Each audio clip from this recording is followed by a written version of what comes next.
अथ मंकी गीता।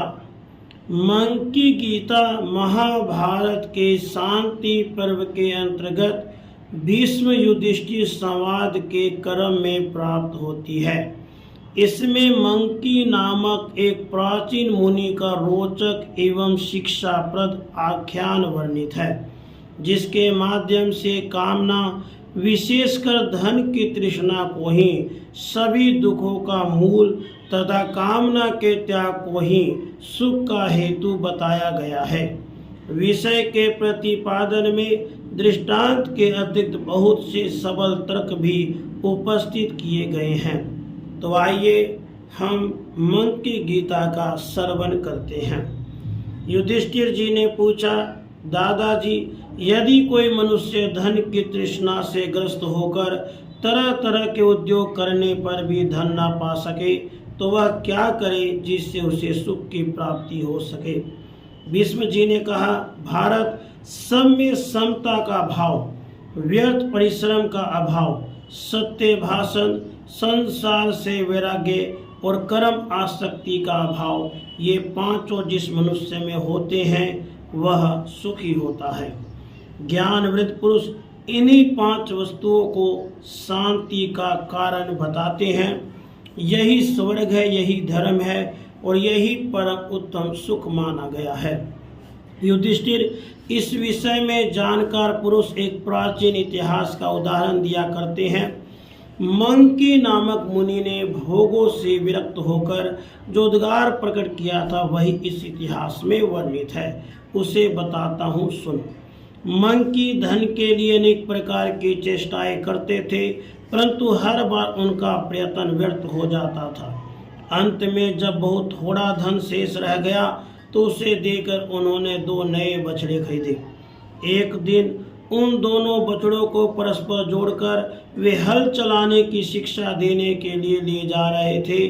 जब वे दोनों बछड़े गांव से बाहर निकले तो बैठे हुए एक ऊंट को बीच में करके सहसा दौड़ पड़े।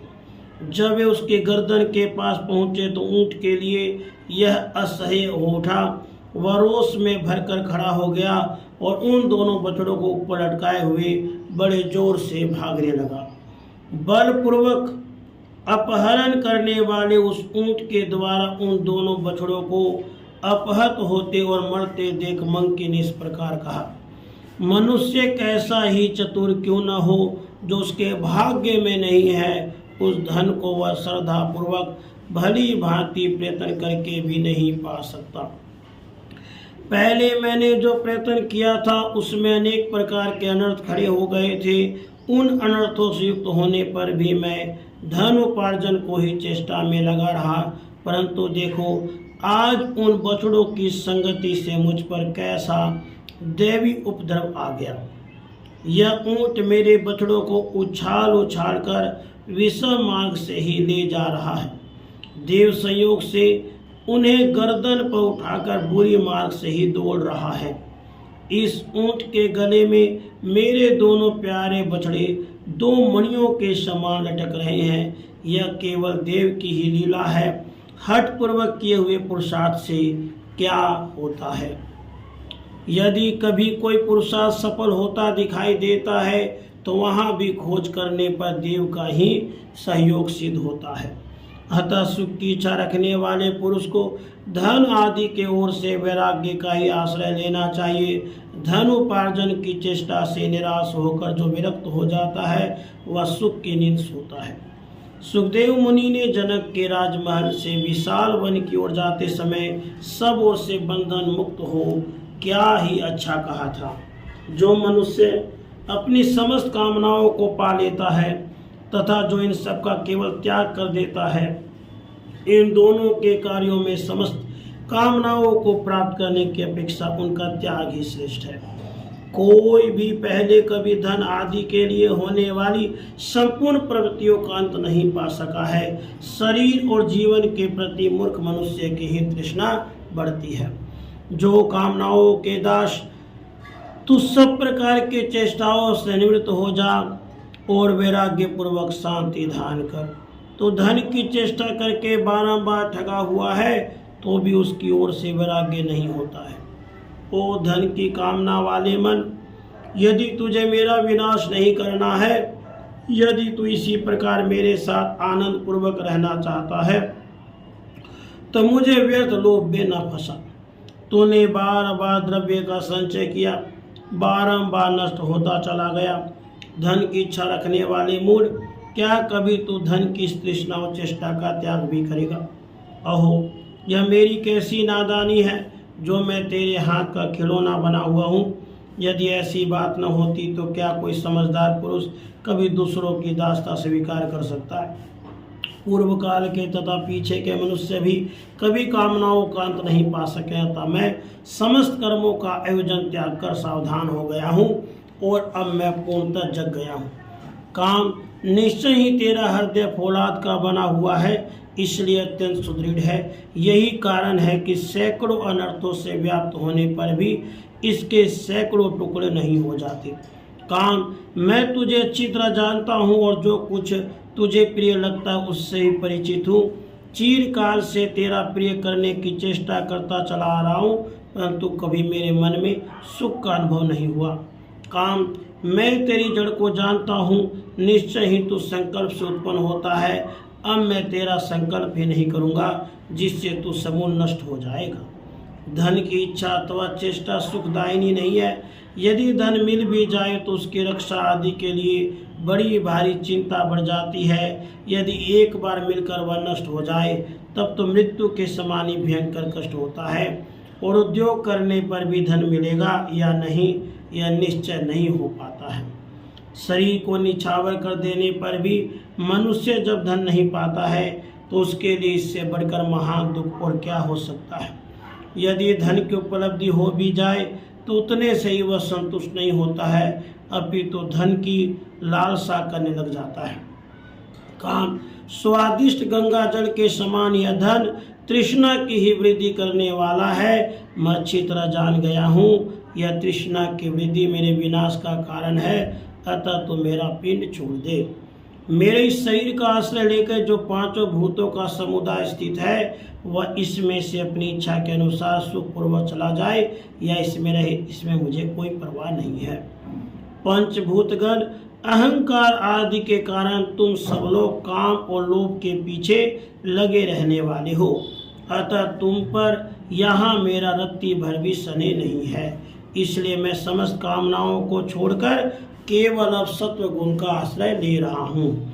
मैं अपने शरीर में मन के अंदर संपूर्ण भूतों को देखता हुआ बुद्धि को योग में, एकाग्र चित्त को श्रवण मनन आदि साधनों में और मन को परब्रह्म परमात्मा में लगाकर रोग शोक से रहित एवं सुखी हो संपूर्ण लोकों में अनासक्त भाव से विचरूंगा, जिससे तू फिर मुझे इस प्रकार दुखों में न डाल सकेगा। हे काम, तृष्णा, शोक और परिश्रम, इनका उत्पत्ति स्थान सदा तू ही है। जब तक तू मुझे प्रेरित करके इधर उधर भटकाता रहेगा तब तक मेरे लिए दूसरी कोई गति नहीं है। मैं तो समझता हूँ कि धन का नाश होने पर जो अत्यंत दुख होता है वही सबसे बढ़कर है, क्योंकि जो धन से वंचित हो जाता है उसे अपने भाई बंधु और मित्र भी अपमानित करने लगते हैं। दरिद्र को सहस्र सहस्र तिरस्कार करने पड़ते हैं, अतः निर्धन अवस्था में बहुत से कष्टदायक दोष है, और धन में जो सुख का लेश प्रतीत होता है वह भी दुखों से ही संपादित होता है। जिस पुरुष के पास धन होने का संदेह होता है उसे उसका धन लूटने के लिए लुटेरे मार डालते हैं और उसे तरह तरह की पीड़ाएं देकर सताते और सदा उद्वेग में डाले रहते हैं। धन लोलुपता दुख का कारण है, यह बात बहुत देर के बाद मेरी समझ में आई है। हे काम, तो जिसका आश्रय लेता है उसी के पीछे पड़ जाता है। तो तत्व ज्ञान से रहित और बालक के समान मूढ़ है, तुझे संतोष देना कठिन है। आग के समान तेरा पेट भरना संभव है। तू यह नहीं जानता कि कौन सी वस्तु सुलभ है और कौन सी दुर्लभ। काम, पाताल के समान तुझे भरना कठिन है। तू मुझे दुखों में फंसाना चाहता है, किंतु अब तू फिर मेरे भीतर प्रवेश नहीं कर सकता। अकस्मात धन का नाश हो जाने से वैराग्य को प्राप्त होकर मुझे परम सुख मिल गया है, अब मैं भोगों का चिंतन नहीं करूँगा। पहले मैं बड़े बड़े क्लेश सहता था, परंतु ऐसा बुद्धिहीन हो गया हूँ कि धन की कामना में कष्ट है, इस बात को समझ ही नहीं पाया था। परंतु अब धन के नाश होने से, उससे वंचित होकर मैं संपूर्ण अंगों में क्लेश और चिंताओं से मुक्त होकर सुख से सोता हूँ। काम, मैं अपनी संपूर्ण मनोवृत्तियों को दूर हटाकर तेरा परित्याग कर रहा हूँ। अब तू फिर मेरे साथ ना तो रह सकेगा और न मौज ही कर सकेगा। अब जो लोग मुझ पर आक्षेप या तेरा तिरस्कार करेंगे, उनके उस बर्ताव को मैं चुपचाप सह लूँगा। जो लोग मुझे मारेंगे, पीटेंगे या कस देंगे, उनके साथ भी मैं बदले में कैसा बर्ताव नहीं करूँगा। द्वेष के योग्य पुरुष का भी यदि साथ हो जाए और वह मुझे प्रिय वचन कहने लगे, तो मैं उस पर भी ध्यान न देकर उससे अप्रिय वचन नहीं बोलूँगा। मैं सदा संतुष्ट एवं स्वस्थ इंद्रियों संपन्न रहकर भाग्यवश जो कुछ मिल जाए उसी से जीवन निर्वाह करता रहूँगा, परंतु तुझे कभी सफल न होने दूंगा, क्योंकि तू मेरा शत्रु है। तू यह अच्छी तरह समझ ले कि मुझे वैराग्य, सुख, तृप्ति, शांति, सत्य, दम, क्षमा और समस्त प्राणियों के प्रति दया भाव, ये सभी सद्गुण प्राप्त हो गए हैं। अतः काम, लोभ, तृष्णा और कृतज्ञता को चाहिए कि वे मोक्ष की ओर प्रस्थान करने वाले मुझ साधक को छोड़कर चले जाए। अब मैं सत्व गुण में स्थित हो गया हूँ। इस समय काम और लोभ का त्याग करके मैं प्रत्यक्ष ही सुखी हो गया हूँ। अतः अजितेंद्रिय पुरुष की भांति अब लोभ में फंसकर दुख नहीं उठाऊंगा। मनुष्य जिस जिस कामना को छोड़ देता है, उसकी ओर से सुखी हो जाता है। कामना के वशीभूत होकर तो वह सर्वदा दुख ही पाता है। मनुष्य काम से संबंध रखने वाला जो कुछ भी रजोगुण हो, उसे दूर कर दे। दुख, निर्लजता और असंतोष ये काम और क्रोध से ही उत्पन्न होने वाले हैं। जैसे ग्रीष्म ऋतु में लोग शीतल जल वाले सरोवर में प्रवेश करते हैं, उसी प्रकार अब मैं परब्रह्म में प्रतिष्ठित हो गया हूँ। अतः शांत हूँ, सब ओर से निर्वाण को प्राप्त हो गया हूँ। अब मुझे केवल सुख ही सुख मिल रहा है। इस लोक में जो विषयों का सुख है, परलोक में जो दिव्य एवं महान सुख है, ये दोनों प्रकार के सुख तृष्णा के क्षय से होने वाले सुख की 16वीं कला के भी बराबर नहीं है। काम, क्रोध, लोभ, मोह, मद, मात्सर्य और ममता ये देहधारियों के 7 शत्रु हैं। इनमें 7वां काम रूप शत्रु सबसे प्रबल है। उन सब के साथ इस महान शत्रु काम का नाश करके मैं अविनाशी ब्रह्मपुर में स्थित हो राजा के समान सुखी होऊंगा। राजन इसी बुद्धि का आश्रय लेकर मन की धन और भोगों से विरक्त हो गए और समस्त कामनाओं का परित्याग करके उन्होंने परमानंद स्वरूप पर ब्रह्म को प्राप्त कर लिया। बछड़ों के नाश को निमित्त बनाकर ही मन की अमृत तत्व को प्राप्त हो गए। उन्होंने काम की जड़ काट डाली, इसलिए महान सुख प्राप्त कर लिया।